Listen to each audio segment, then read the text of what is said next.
Hey guys, my name is Asia Johnson and I have a great message for all you wonderful people out there.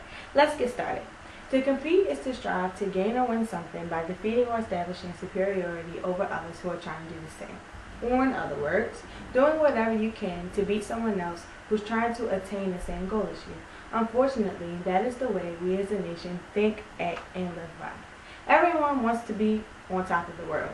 We all have to be the best. Look the best, dress the best, walk the best, talk the best, dream the best, sleep the best, even brush our teeth the best. For some reason, being the best of the best is important to us. Being on top, as we would say, gives us a sense of power and pride. It's in our human nature to want to be the best of the best. Think about it. We started young. When we were in kindergarten, what did we all want to be? The line leader, of course. Being first in line meant that you were better than everyone else, in a sense. The teacher chose you to be in front as a reward for doing better than everyone else that week. Similar ideas follow the star pupil in the teacher's path. We even hear it in songs. I'm the best ever. I'm the most brutal, the most vicious, and the most ruthless champion there's ever been. Meek Mill once said in the intro of one of his mixtape, the first thing you heard. Here's another one. Last name ever, first name greatest. The first line of a verse that Drake said in one of the songs he was featured in. Both of these people are rap artists with the same aspirations, to be number one, better and above everyone else. Kendrick Lamar said it best in my opinion.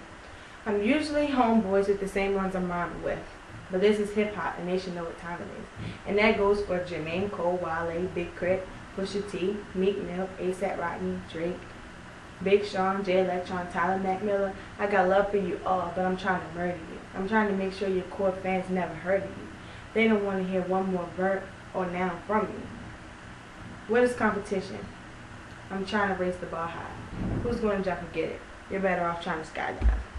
Kendrick Lamar's message in this particular verse was to let his fellow artists know that he respects what they do, their craft. But regardless, he wants to be on top and he's willing to do whatever it takes to get there. Here's one more example. In 1929, when the U.S. entered the Great Depression, Herbert Hoover was president. He believed that the government should not intervene in the lives of Americans and the things that occurred within them. He felt that if Americans worked hard enough, they would be able to beat the odds and overcome the circumstances. Sounds fair. When Franklin Delano Roosevelt became president, he formed policies that ultimately became known as the New Deal. The New Deal was many proposals that, in a nutshell, helped to rebuild America. Many of those in Congress felt as if Roosevelt was wrong and went too far with the New Deal. They felt as if he began to become too involved in the lives of U.S. citizens. The rich should be rich, and the poor should be poor.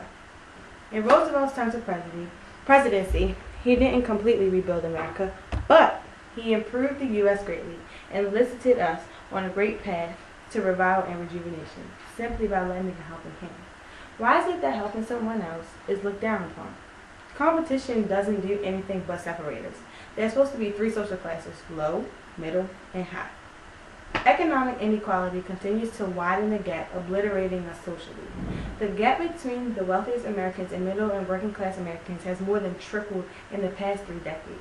Studies show that the top 0.01%, or 14,000 American families, hold 22.2% of wealth, and the bottom, down here, 90%, or 133 million families, hold just 4% of the wealth. Why do more people, who are down here, hold less wealth? The higher class is on top and living the lives of their dreams, while over half the nation is suffering or struggling just to make it through. There's a way to change this. Teamwork. If we could give back just a little, things would change. If we were to help others on our way up, things would change. If we were to encourage each other rather than compete, things would change. We create this sense of pride within ourselves that makes it vital for one to be better than another. When industrialization first began, America worked together. The railroad and bridge companies needed steel in order to improve travel. Eventually, the trains began needing oil in order to run. It became a cycle. One needed another in order to succeed. Each company was owned by someone different, but they all collaborated abilities in order to reach a common goal: success. Interdependency plays a bigger role in humanity than we think. We limit ourselves by competing with each other instead of working together. Using everyone's ability for the better instead of competition can change the nation's effectiveness overall. What one person has, another may not. And when you put them together, what can be stopped? We need each other to prevail. Let's beat the odds by sticking together and building one another up. Power comes in numbers, which is one said, and it can be proven to be true if we just try it. Challenging each other only brings us down. Simply lending a helping hand can lessen competition, bettering our world, and driving us to reach our full potential as one. It's been real. Thanks for listening. Lend a helping hand, make a change. Let's make a difference. And I'll talk to you guys later.